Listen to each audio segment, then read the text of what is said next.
There's a lot of hype around psychedelic mushroom microdosing for productivity, anxiety, for happiness, but most people don't know that there is another legal psychoactive mushroom out there that has been used for centuries that may be even better for your anxiety or for getting in the flow state than psilocybin is. So most of us have seen this hyped up in the media. In fact, I just had an interesting conversation with my grandmother at this past Thanksgiving about psychedelic microdosing. Everybody is hearing about it and it's becoming a phenomenon, and for good reason, right? Psychedelic medicines, when taken at the right doses, are very malleable in terms of the tool that it can sort of offer you.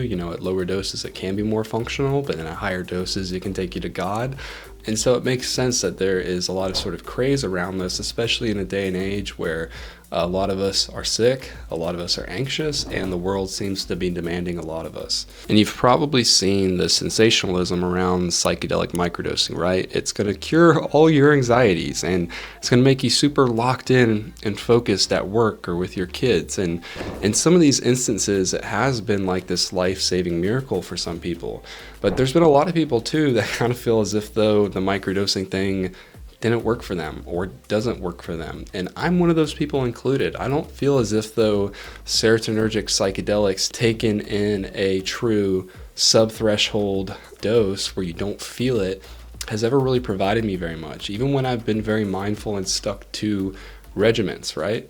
And there's a lot of interesting theories and even some evidence starting to stack up with the psychedelic microdosing thing as to why it can help people with anxiety or their productivity, right? It has this very interesting serotonergic activity that is also in combination with a decrease in gut inflammation and an increase in neuroplasticity within your brain. And so you're making new connections and you're, changing your mind, and that is beautiful and awesome, but it hasn't worked for a lot of people, and there's a reason. A lot of times for people, their baseline nervous system or their baseline anxiety is already so shot that what psilocybin can do is turn the volume up instead of necessarily helping you to turn the volume down.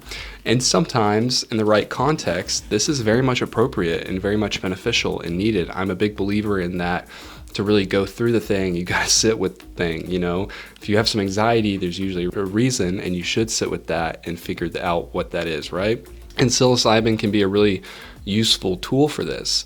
But I've also had some really weird intimate moments with spreadsheets on psilocybin trying to be a productive worker. And so with this serotonergic activity that it has, it makes sense that psilocybin isn't always going to help people with their anxiety, and sometimes it can actually increase people's anxiety within the moment acutely. Psilocybin is amazing for exploration.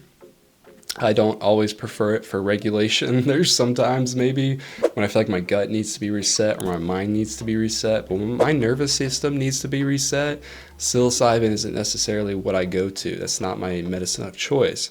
And so I want to tell you about a mushroom that may be even better for anxiety than psilocybin is, and that mushroom is called Amanita muscaria. So Amanita is psychoactive, but it's not psychedelic in the traditional sense like psilocybin mushrooms are. There's not this intense pharmacological activity at serotonin. Amanita is actually operating via GABA pathways, glutamate, and even a little bit of our acetylcholine system as well too. But people have referred to Amanita, and this isn't a perfect analogy, but people have referred to it as like nature's Xanax or nature's alcohol. And it's because it hits on very similar receptor sites as alcohol or benzodiazepines, but it seems to do so in such a way that it doesn't lead to this long-term kind of downregulation at those receptor sites, forming tolerance and withdrawal. And when taken at the right dose, when you don't take too much, it also, like psilocybin, seems to offer you this advantage in that you can still be very functional and lucid on it. But due to its sort of direct activity at GABA, I and lots of other people have found it to be a lot more reliable medicine when it comes to anxiety. If I take somewhere around 1.5 grams, that's around my microdosing range for Amanita, I can take that during the day and it have a very potent, strong anxiolytic effect, but still remain very functional and not have this like weird intimate moment with my spreadsheet. And because this sort of flow isn't coming from the stimulation like psilocybin would offer you, like I was saying earlier, it can kind of turn the volume up instead of turning the volume down. It seems like this sort of flow state associated with Amanita isn't really driven through a lot of stimulation like maybe some of the psilocybin microdoses are. You know, like I was saying, psilocybin kind of help you turn the volume up, not necessarily turn the volume down.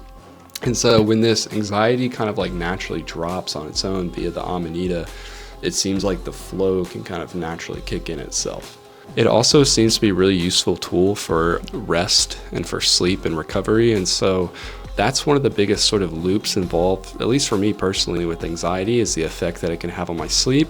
And then the effect that the bad sleep can have on my anxiety, which will make me more anxious, and the anxiety can, you know, lead to even worse sleep. And so it's really kind of useful as this nervous system rest and sleep reset thing for me as well too, which is really useful for the flow state. So all of that is to say that both of these medicines have a place within my tool bag and have a very special place in my heart. I love them both for their own reasons, but they are different mushrooms with different pharmacological activity, but they both offer you the opportunity to kind of live with it in this way, in these microdoses.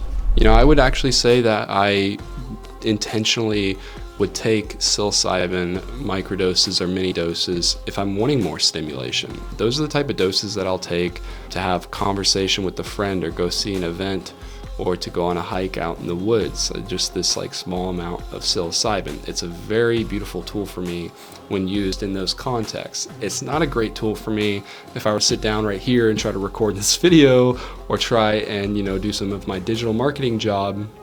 It gets weird. It doesn't help me lock in. It never has. And there's some times in which I need that anxiety turned up a bit. I'm not completely against that either. You know, sometimes you need to put the spreadsheet down and figure out what's making you so anxious. But Amanita has more of a place within my tool bag as more of a kind of regularly integrated, actually like functional type of mushroom. That's mostly how I take it, is in these smaller doses, typically throughout the day for work-oriented tasks and things like that. I do occasionally dip into medium-sized doses, larger doses for connection with myself and or connection with my partner. At the medium doses, it's more euphoric and jolly and it's definitely sleep enhancing, and at the larger doses it's more dissociative in this interesting journey. But yeah, really interesting. This mushroom's been in front of your face the whole time, and a lot of people are telling you and sensationalizing psilocybin microdosing for lots of different reasons, but anxiety is one of the big ones that they market it for. And I'm not telling you not to try that, right? It might work perfect for you. It might be exactly what you needed. It's worked miracles for some people, but for some people it's like not worked. And there's been some people where it's made their anxiety worse. So if you're one of these people who's a bit confused, you don't fucking get it when it comes to the mushroom microdosing thing, you may have just been taking the wrong mushroom. So if you'd like to learn more about Amanita muscaria, this really cool little red top mushroom with white dots, you should go check out our website. Peace out and much love.